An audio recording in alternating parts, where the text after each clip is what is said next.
السلام عليكم ورحمة الله تعالى وبركاته. هذه هي الهند الآن، والآية الآن في الهند. بالأمس يعذبون ويحرقون ويقتلون، واليوم يتخبطون ويعذبون ويستغيثون. ما أصغرها من دنيا وما أعظمه من رب. بالأمس طغوا وبغوا، بالأمس حرقوا مساجد ومصاحف وقتلوا مسلمين وانتهكوا أعراضهم وانتهكوا حرمات الله وأرادوا إخراج جميع المسلمين من ديارهم. اليوم ينتقم رب العزة والجبروت وينزع منهم ديارهم ويشردهم في عقر أوكارهم. تلك حدود الله فلا تقربوها، كذلك يبين الله آياته للناس لعلهم يتقون.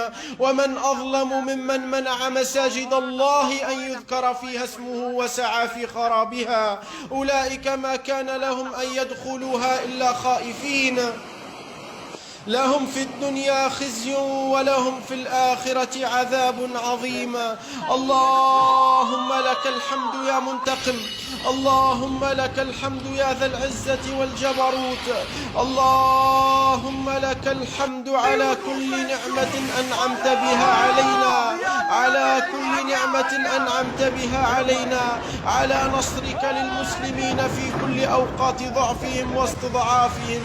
اللهم لا طاقة لنا بالجهد ولا قوة لنا على البلاء، فلا تحرمنا العافية ولا تكلنا إلى خلقك يا أكرم الأكرمين.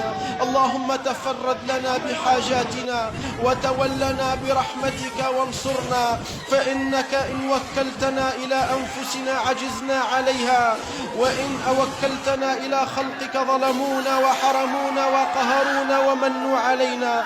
فبفضلك يا الله انصرنا وانصر الإسلام والمسلمين، وانصر كتابك وسنة نبيك صلى الله عليه وسلم، وانتقم لعبادك المسلمين.